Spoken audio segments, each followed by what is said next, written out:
He's the first Dodger with back-to-back postseason complete games since Orel Hershiser in 1998.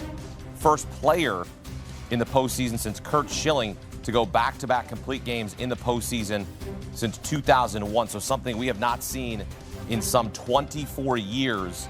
And Yoshi Yamamoto puts on an absolute clinic. I mean, my goodness. And the Dodgers go on to win it 5-1 thanks to Yoshi Yamamoto, who retires the final 20 batters he faced. We are now tied at 1 game apiece in the best-of-7 series, shifting to LA beginning on Monday.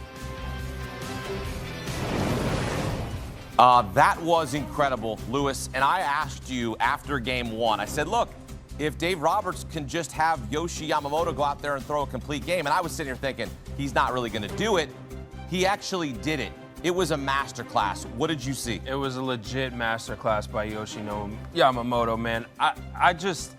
We look back at the start against the Brewers, and you're like, okay, the Brewers don't match up the same as the Blue Jays, right? But the Blue Jays I think they had the right plan. They were aggressive early, but this guy just slowed these guys down early in the count. He pitched backwards, which a lot of Japanese curveball in that split, in that cutter, in that slider, in his fastball, and he utilized that early, slow, splitter away, curveball away to go with you and get that 98-mile-an-hour surprise pitch, and he did it to perfection. Again, just confidence and poise all night by Yoshinobu tonight. And so often with guys with splits as their main secondary pitch, you say, well, if they don't have their fastball, the split's not good. It didn't matter tonight. The split was so good. Yep. He threw 34 of them, just 24 fastballs. The curveball was the equalizer.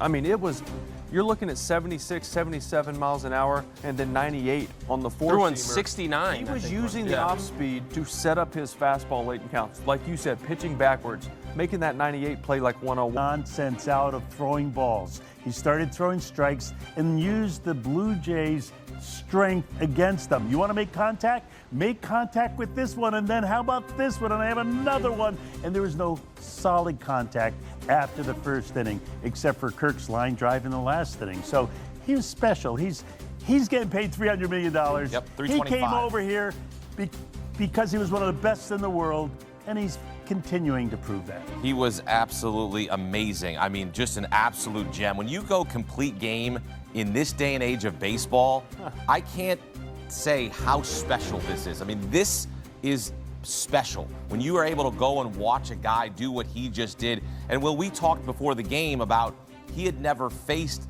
the Blue Jays, so certainly the advantage to Yamamoto because he could go out there and dictate the game plan. And you heard what Bobby said after that first inning where he threw 23 pitches, he settled in, and it was as if he was in cruise control. Well, 5th inning, 6 pitches, 6th inning, 8 pitches, and then I think 12 the inning after that. And you said this is huge for baseball, the complete game, right? It's huge for his team because their Achilles heel is their bullpen. Right. That is how they lose games, but not if you cover it up. And they did that against the Brewers, did it again tonight. Now you have an off day. Everybody's even more fresh after they travel out west and get ready for Game 3. Yeah, that bullpen is on the plane. It was on the plane at in the 7th inning. They didn't have to show up. They didn't need to show up tonight. I mean, again, we talk about him throwing strikes, but it was efficient strikes. It was strikes on the corners. It was pitching to Vladdy's weaknesses inside. He missed. Well, we'll give credit to Vladdy on that 113 mile-an-hour ball he hit off the wall, but he was throwing everything efficiently. He read swing. Him and Will Smith are in sync,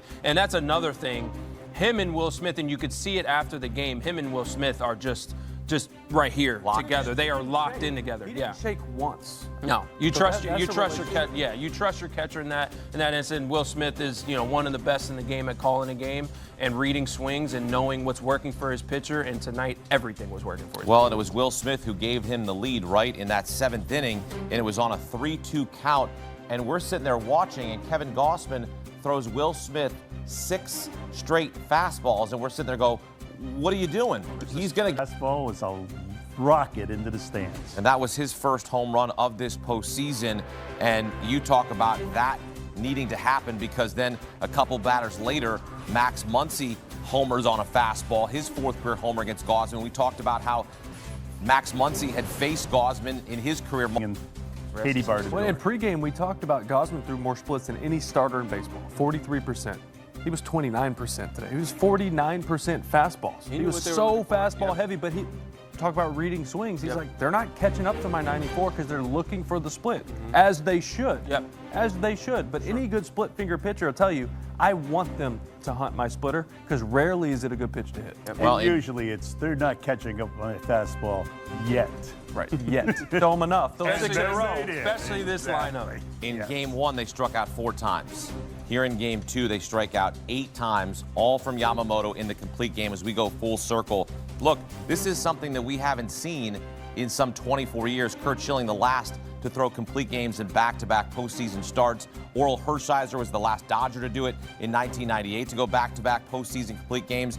When you look at this as a whole, and you said it was huge for his team, what does that mean now that you are 1-1 heading back to LA? Well, I mean, it's huge. We said it pregame. This felt like a must-win. The numbers back up the fact that you go down 2-0. You don't win the series regardless if you're going home or not. So this is huge. They took all the momentum back. It woke their offense up. It kept the bullpen out of the game. And whatever guys they did want to rest, they got to rest. and I love that he went back-to-back complete games. This is, you played in Japan. You obviously spent a lot of time in Japan. That's the culture there. They'll go 130, 140 pitches because they're built up that way. It's not the 100 pitch mark, which is the imaginary mark number here. Right. It's a scary number over here. But he had another 40 pitches in him. For sure. He was still dialed in the 9th, throwing exactly where he wanted to throw it. And and over there, we talk about Japan, you know, Bobby, they hate walking guys. They hate throwing balls.